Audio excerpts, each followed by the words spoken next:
నాకు ఈ జన్మనిచ్చిన నా తల్లిదండ్రులకి నా హృదయపూర్వక వందనాలు. నేను ఇక్కడికి ఇంత స్టేజీ మీద రావడానికి కారణం కూడా ప్రతిసారే అది నేను పూర్తిగా భయంగా ఉండి అయినా కూడా మాట్లాడగలగాలి అని ఉద్దేశంతో వచ్చాను. నేను ఒక 10 సంవత్సరాల నుంచి ధ్యానంలో ఉన్నాను. ధ్యానంలో మా నాన్నగారి వల్ల నేను ధ్యానంలోకి వచ్చాను. కానీ నేను బయట ఎక్కడికి వెళ్ళలేదు, ఇంట్లోనే ధ్యానం చేసుకునేదాన్ని. యూట్యూబ్లో చూస్తూ ధ్యానం చేశాను. ఈ కరోనా సిచ్యువేషన్లో ఈ జూమ్ లింక్లో ఉండే క్లాసెస్కి అటెండ్ అయ్యాను. దాంట్లో బాలకృష్ణ సార్ ఇన్నర్ క్లాసెస్లో జాయిన్ అయ్యాను.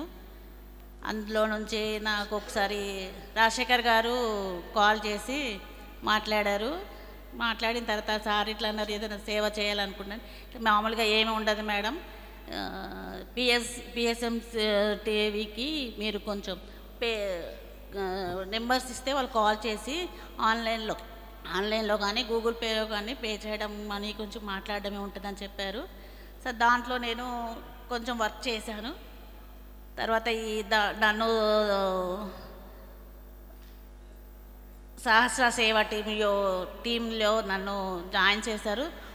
టీంతో నేను చాలా ఎక్కువ ఎదిగాను. దాంట్లో నాలో చాలా మార్పు చెందింది. తర్వాత ఈ సార్ వాళ్ళు, బాలకృష్ణ సార్ వాళ్ళు ఆ సేవా టీం చేసిన వాళ్ళందరికీ ట్రెక్కింగ్ తీసుకెళ్లారు. తాడేపల్లిగూడెం, కొత్తగూడెం సైడు. అసలు నేను బయటికి వెళ్ళకుండానే నేను అది వెళ్తానని ఇచ్చాను. దానికి మా వారు నాకు సపోర్ట్ కూడా ఇచ్చారు, వెళ్ళమన్నారు. అక్కడికి వెళ్ళిన తర్వాత ఆ గోదావరి అడవి చూసేసరికి నాకు చాలా భయం వేసింది కూడా. ఆ ఒక్కరోజు నైట్ నిద్ర చేసిన తర్వాత నాలో భయము, ఆ వాటరు, ట్రెక్కింగ్ అంతా చాలా వరకు మార్పు జరిగిపోయింది. తర్వాత ఒక 1 ఇయర్లోనే మా 2 పిల్లల్ని మేము యూఎస్కి పంపించడం జరిగింది.